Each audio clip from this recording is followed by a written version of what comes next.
Suspense.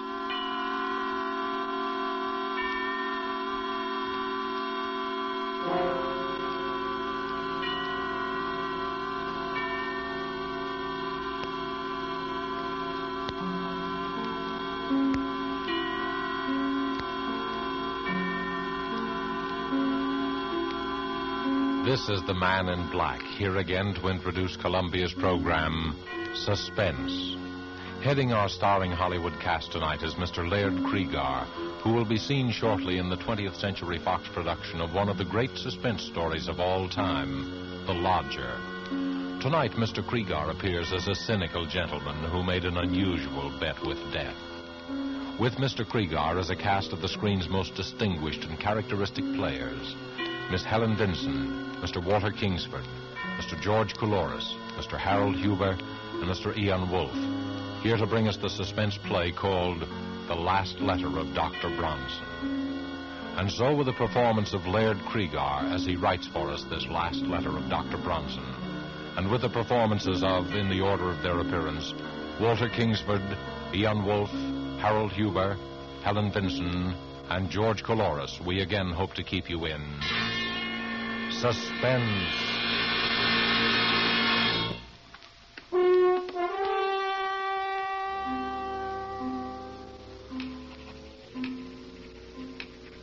My dear Dr. Moshe, forgive me if I dash this letter off rather hurriedly. There are but a very few minutes remaining for me. The few minutes between now and midnight. You have always protested my fascination with the subject of death. It irked you to hear me discuss the latest electrocution or hanging. I remember your sarcasm the day you found me staring down from the top of the Empire State Building, speculating on the thoughts of a man about to leap from that pinnacle. You alone, Moshe, know how this fascination led to my latest experiment. I should say, my last experiment.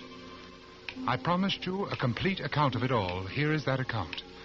First of all, let me recall a conversation which we held here in my study a little over a year ago. There you go again, Bronson. Death and murder. Really, you're unhealthy. Please answer my question, Moshe. Why do men behave as they do? What keeps them from breaking loose? Why don't they kill one another as animals do? Why, because they aren't animals. But, my dear Moshe, being neither vegetable nor mineral, they must be animals. Well, what I mean that is... you do not know the answer. I do. So? I have been studying the question for some time, and I've concluded that there are 5 basic checks which serve to restrain man from murdering his fellow man. Oh, really, Bronson? The obvious corollary is that murder occurs only when some stronger drive overrides these 5 basic checks. Oh, you make it sound very simple. It is simple. And what are these 5 basic checks? Well, I'm not prepared to reveal the outcome of my study as yet. I must put my theory to the test. That would seem to be a difficult undertaking. Difficult, yes, but intriguing. Oh, well, I take it you're about to embark upon another of your experiments. Correct. Bronson, why must you keep on? These studies invariably bring you some physical, or what is more dangerous, some nervous disaster. And in turn, your handsome bill for putting me in shape to conduct the next. Sooner or later, you will experiment yourself into a position beyond my power to aid you. Let it be later, then. Meanwhile, I shall continue to pursue my sole interest in life. And how do you propose to conduct this restraint from murder experiment? Well, a murder is composed of 4 elements. The murderer, the motive, the opportunity, and the victim. My first step will be to select 5 men, each of whom will be restrained from murder by the particular check that I'm testing on him. That's no easy task. By no means. It will require an extensive search. But having found my men, I must then supply each with a motive. Greed, revenge, jealousy. I see, and your next step must be to give each man an opportunity. Precisely.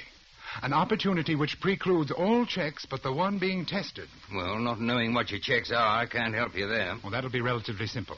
And finally, I must supply an intended victim. And you'll ask this victim to face 5 men, each standing to profit handsomely by murdering him? Correct. His only chance of survival being the correctness of your theory of checks in all 5 instances? Yes. And do you imagine you will discover a man with such utter confidence in your reckoning? There is one such man. Who? Myself. Bronson, this is folly. No, Moshe. I never hesitate to risk high stakes on a sure thing, not even my life. Now, look here, Bronson. You're a doctor yourself. You told me to speak to you like a Dutch uncle. Now, as your physician, I haven't advise... consulted my physician. But you will take precautions. Provide yourself for emergencies. I tell you, there's no danger. Oh, well, when will you begin your experiment? Well, I suppose in about... Well, why wait? Why don't we begin right now? Moshe, I invite you to kill me. What? There's a revolver right here in my desk, and I want you to take this revolver... Oh, you're joking, Bronson. What possible motive could I have for murdering you? Motive? Why, we're known to be associated rather closely in our work. You'll come naturally into my entire practice. I'll put that in writing. Why, it's preposterous. Why? Why won't you kill me then, Moshe? Why, there are dozens of reasons. In the first place, I'd go to the electric chair for it. Thank you, Dr. Moshe. You've given me an admirable illustration of the first and most obvious of the 5 checks in my theory. Man refrains from murdering his fellow being because he himself will be killed by law.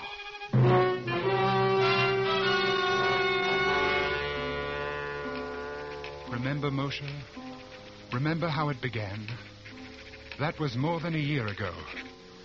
Yes, I've spent more than a year in selecting my other 4 subjects, because the checks I wanted them to prove were not so simple.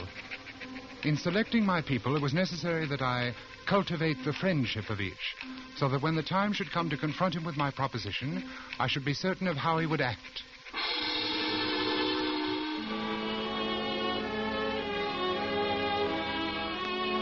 The first of my 4 potential murders was a clerk named Totten. Totten was badly in debt, his wife in the hospital about to undergo an expensive operation, and he was a deeply religious man. We went to church together on Sunday evenings at St. Luke's, right around the corner from my apartment. One Sunday evening after the service, I asked him to come to my apartment, and we talked as we walked along. You know, Dr. Bronson, I was talking about you to my wife the other day, before they took her to the hospital. I was saying what a great comfort it was to be with you these Sunday nights. Now, come, Mr. Totten, you embarrass me. No, I mean it. In the world today, too many people seem to feel that they no longer need their God. Yes, but their lives are void of the great thing you have in your faith. The church is a great comfort to me. And I do need something to cling to in times like these. Mr. Totten, you could make rather good use of $5,000, couldn't you? It isn't like you to make fun of my poverty. No, I'm quite sincere. You know what even $100 would mean to me. And at present, more than ever. Yes, with your wife's Oh, misfortune. isn't this your apartment we're passing? Oh, I want to go in the side way. We shall be unobserved. Unobserved? Oh, you'll understand presently.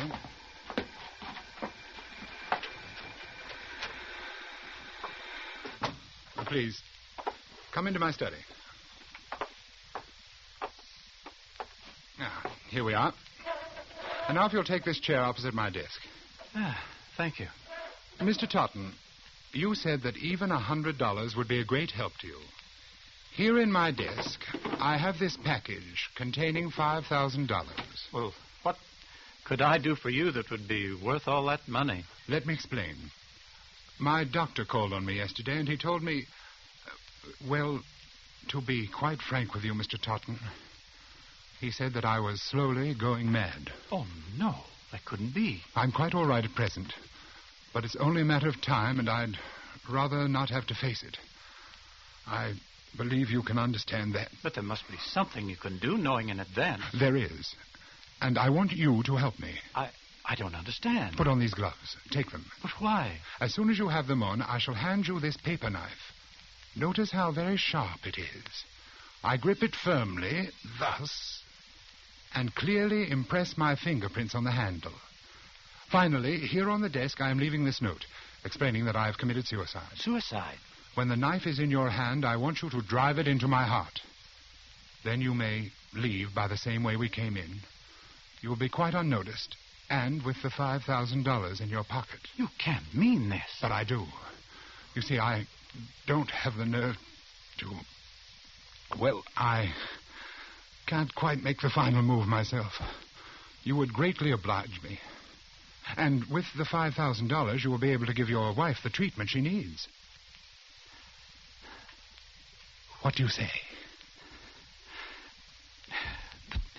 You can't die yet. You're not ready. Would you have me wait until I've gone mad? You can't take the matter of life and death into your own hands. I am not asking you to pass judgment upon my actions. Whether I wish to live or die is my own concern, and my mind is resolved. Is that clear? I'm sorry for you. I'm merely asking you to do something for which I will pay you very well. You will, of course, be killing me. But if you could realize what life would be like for me otherwise... I'm very sorry, but I can't oblige you. If it's the law you fear... No, it's not that. You seem to have arranged that perfectly. Then what is it? I'm an honest Christian, and I thought you were, Dr. Bronson. If you don't understand why I can't do this monstrous thing, I suggest you look up the 6th commandment. Good night.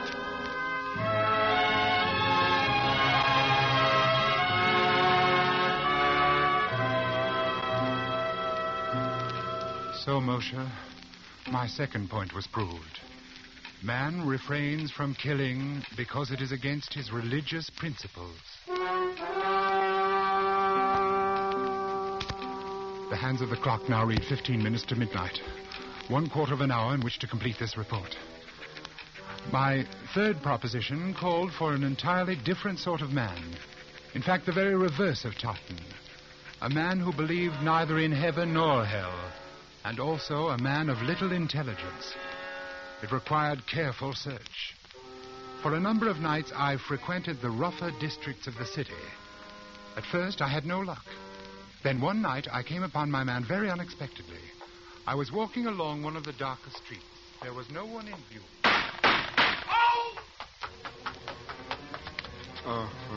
He was slumped down beside an ash can.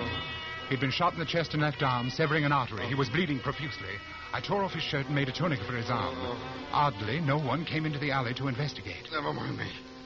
Get away. Was this a gang shooting? What do you think? I think you're going to the hospital. No. They'll blab to the cops. Come on, I'll help you to your feet. I ain't going. You'll die, man, if you're not treated quickly. I ain't going, I tell you. No cops gonna... No cops. They ain't gonna...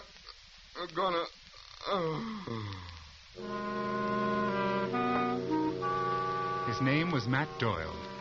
I visited Doyle in the hospital almost every day. Several months later, I decided to put him to the test. I found Doyle in one of his hangouts and brought him to my apartment. Hey, this sure is a fancy roost you got yourself, Doc. I find it very pleasant. Have a cigarette? Thanks.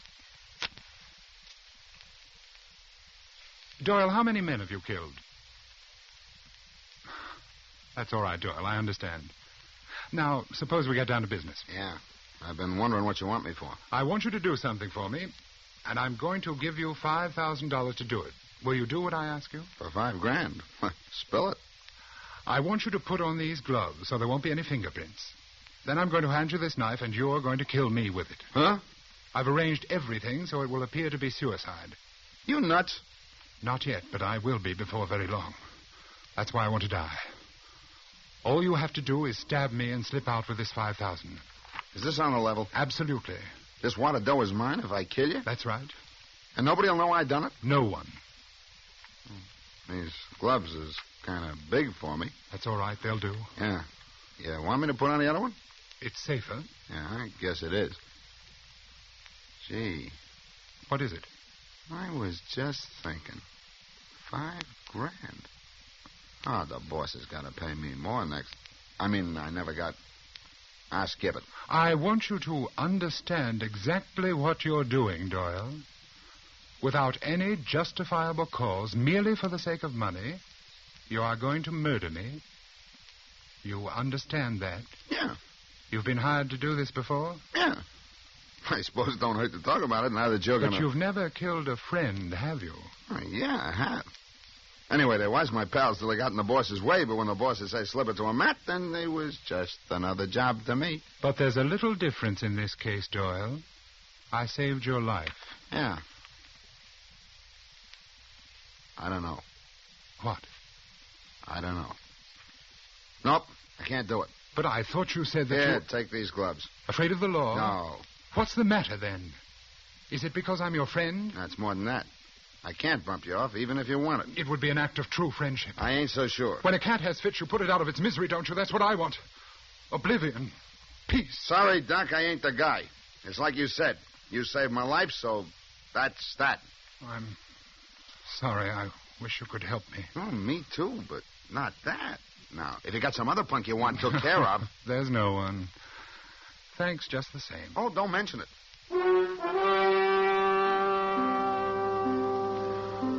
There was my third proposition. Man will not kill fellow man if a sufficient degree of gratitude has been invoked. Even a professional killer and one of the lowest examples of human life, such as Doyle, could not bring himself to murder his benefactor.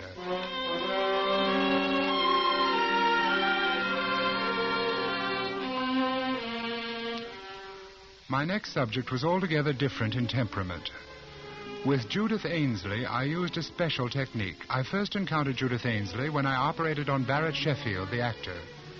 You will recall that Sheffield was brought to the hospital with a lung abscess. As I prepared to do the rib resection, I noticed that the nurse standing beside me was greatly agitated. Retractors, Doctor. Thank you. Doctor, do you think this is advisable? What? His dyspnea is more pronounced. Listen. Miss Ainsley, another hemostat, please. But he's getting blue. Doctor, do you think you really should? He's cyanotic. Miss Ainsley. I'm sorry, Doctor, but if... Doctor. Quickly, caffeine. Quickly.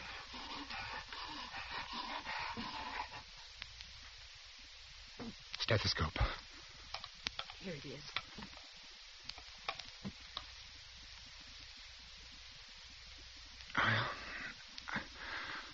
That's that.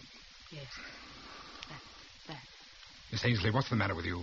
You've been acting strangely all through this operation. You killed him. You shouldn't have gone ahead. You know that. I warned you. I shall see to it, Miss Ainsley, that you are never assigned to one of my cases again. What's the matter with you, anyway? Have you never seen a pulmonary before? Or does it upset you to see a handsome actor like Barrett Sheffield die? Yes, it did. Oh? Yes. We were going to be married next week.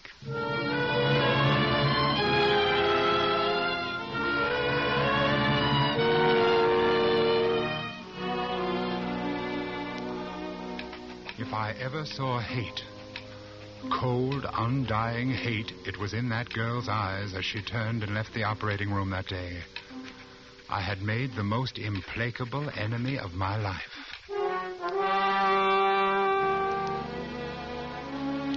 As I come to my third check, dear Moshe, it suddenly occurred to me that Judith Ainsley was the perfect subject. One day at the hospital, I inquired about Miss Ainsley and learned that she had done 4 years of medical and was now interning at Cedars of Lebanon in hope of picking up a resident fellowship. I went down to the hospital and sat in the doctor's lounge waiting for her. Presently, she came in with another intern. I stood up. She turned and looked at me. I saw again in her eyes that inexorable hate. She had never forgiven me for what she felt was my negligence in the death of the man she loved. I walked toward her. Excuse me, please. I see you remember me, Miss Ainsley. Yes, will you excuse me, Miss please? Ainsley, you may not believe this, but I've come here especially to talk to you today. To talk to me, Dr. Bronson? Yes. Come along with me, please. In this treatment room, please. We can talk privately. Dr. Bronson, I don't think there could be anything you and I can say to each other. Well, now, Miss Ainsley, that all depends. Sit down, won't you? Miss Ainsley... Dr. Ainsley, if you please. Oh, yes, of course. Doctor, I have a little proposition to make to you. First of all, there are 2 facts I'd like to be sure of. A, you are unable to set up your own practice because you don't have the money to get started. Is that right? I don't see what business that is of yours, but it happens to be true. Fine. Fact B, you still hate me and feel a strong desire to be revenged for the wrong which you consider I have done you. Yes, I'm afraid that's true, Dr. Bronson. Good. Good? Yes. You see, I want to pay someone to murder me. And I think you'd enjoy it more than anyone, and you need the money, too. Dr. Bronson, I'm very busy. There's a patient in 302. Will you... Wait a moment, Dr. Ainsley. I'm perfectly serious. Absolutely serious. You want to die? Yes. You see, I'm going mad. I can't face it. I wish to end my life immediately. You're smiling. Good, you're interested then. You going mental, Doctor? Paresis? Yes. Hopeless. I've been to 5 or 6 men about it. Are you far gone? Hallucinations? Delusions of grandeur? Yes, advanced stages. agony. Yes, it must be quite a temptation to get it over with. I wonder what I would do if it happened to me. I want you to understand, Doctor, that I'm not asking you to perform a crude murder. This would look like a simple error, unavoidable. There would not be the slightest aspect of homicidal intent. Really, that's most interesting, Doctor. Go on. My heart. I've had considerable damage. Coronary occlusion. Had to spend some 6 weeks on my back. Just got up last week. Naturally, I was given digitalis. Oh, I see, Doctor. You've been heavily digitalized, and if someone were to give you an injection of calcium gluconate, you would have an immediate heart block, dead within a few minutes. Exactly. I must compliment you, Dr. Ainsley. You've learned a great deal. What a pity you can't have your own practice. And that, of course, reminds me. Ah, another inducement? Of course. I plan to pay you the sum of $5,000 for your professional services in this matter. And I think, unless times have changed greatly since I've been in practice myself, you ought to be able to set up handsomely with that. My own practice. You'd better be careful, Doctor. You may tempt me a little bit too far. I thought you'd find it an attractive proposition. It will be only an error. I will say that I'm feeling badly again, a recurrence of my pericardial pains. I'll go back to bed and ask that you be assigned to my case. The rest is simple. No one would ever expect you to know that I had been digitalized. Still, if I were on my toes, I would naturally go over your case history before giving medication of any kind. Well, yes, I suppose that's true. Professional people might think you had been a little lax.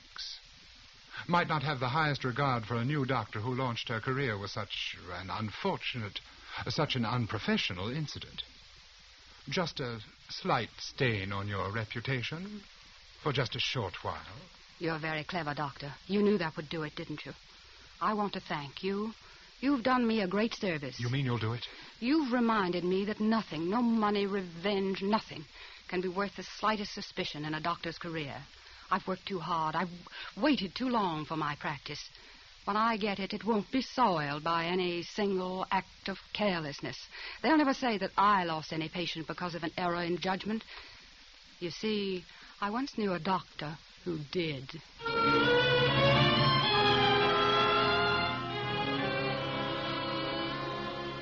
There, Moshe, is my fourth check. Man, or in this case, woman, refrains from killing because of the fear of loss of reputation. Now I come to the testing of my fifth subject. A man who would not murder because he couldn't bear the sight of blood, much less the responsibility for shedding it. Laderne was my man, and I found him shortly after my search began. On that day, I saw him turn a ghastly white as a fast-moving car almost ran over a small dog which had run into the street. It wasn't a particularly frightening sight, but Laderne clutched at his throat and fell in a dead faint. I, of course, made it my business to become acquainted with him. I hadn't seen him for more than 4 months, until tonight. He's changed, I noticed, as he took his place at my desk. He's thinner. His dark eyes seem blacker than ever.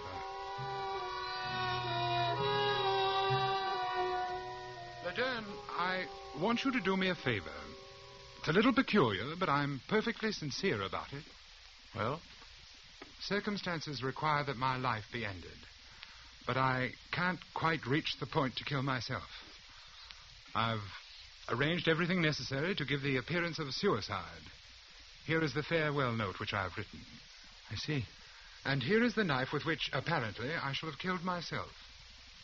Notice I am carefully putting my fingerprints on it. Yes. Here are the gloves for you to wear. And here is $5,000 for you if you will drive this knife into my heart.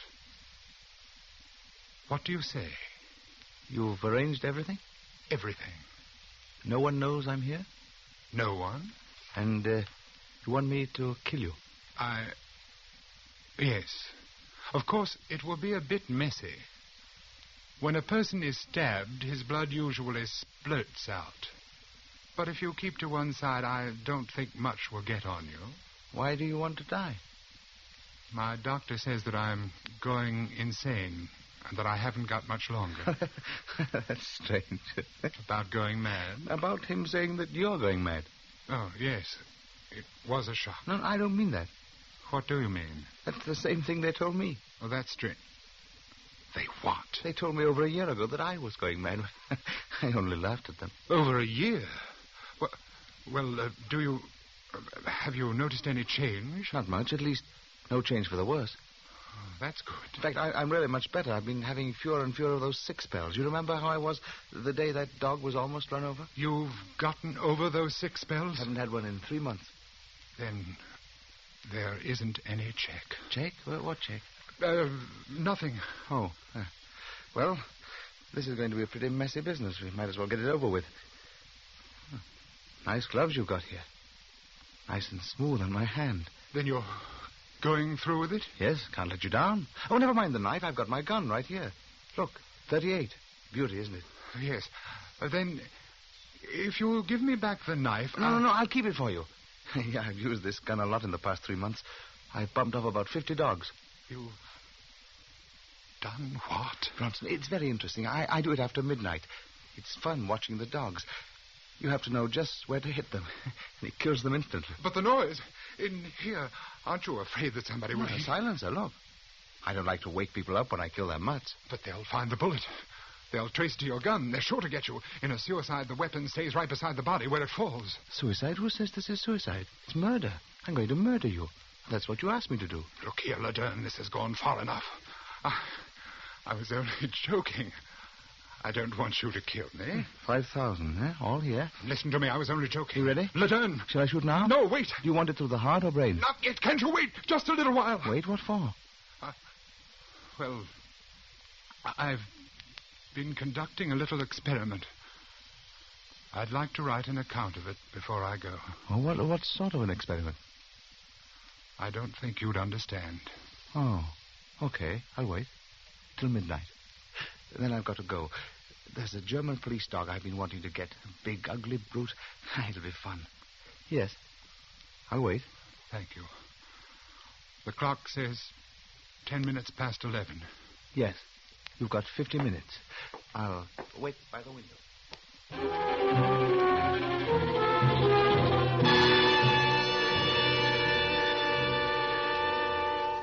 And so, Moshe, my experiment has ended. As you predicted, I have finally placed myself in a position beyond your power to aid. Strange, isn't it?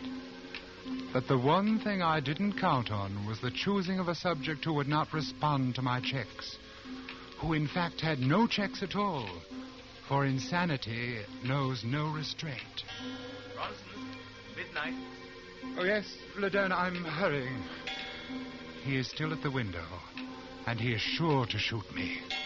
There is nothing I can do to say or stop him. I know that.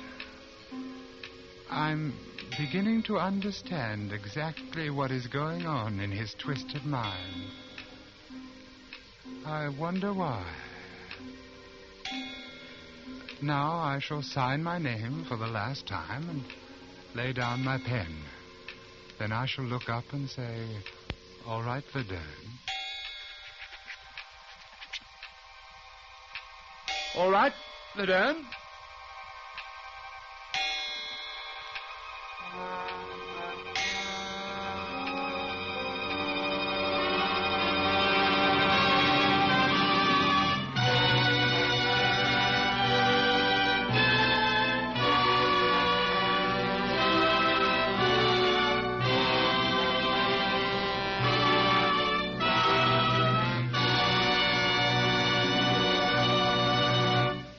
So closes the last letter of Dr. Bronson, tonight's tale of suspense. In our Hollywood cast tonight, Laird Kriegar played Dr. Bronson. Walter Kingsford played Dr. Mosher. Ian Wolfe was Mr. Totten. Harold Huber played Doyle. Helen Vinson was Nurse Ainsley. And George Coloris played Laderne. This is your narrator, the Man in Black, who conveys to you Columbia's invitation to spend this half hour in suspense with us again next week, when Robert Young will star in an adaptation of a story by James Thurber called A Friend to Alexander. The producer of these broadcasts is William Spear, who with Robert Louis Cheon, guest director, Richard Paulette Craik, author, Lud Gluskin and Lucien Marowik, conductor and composer, collaborated on tonight's Suspense. This is the Columbia Broadcasting System.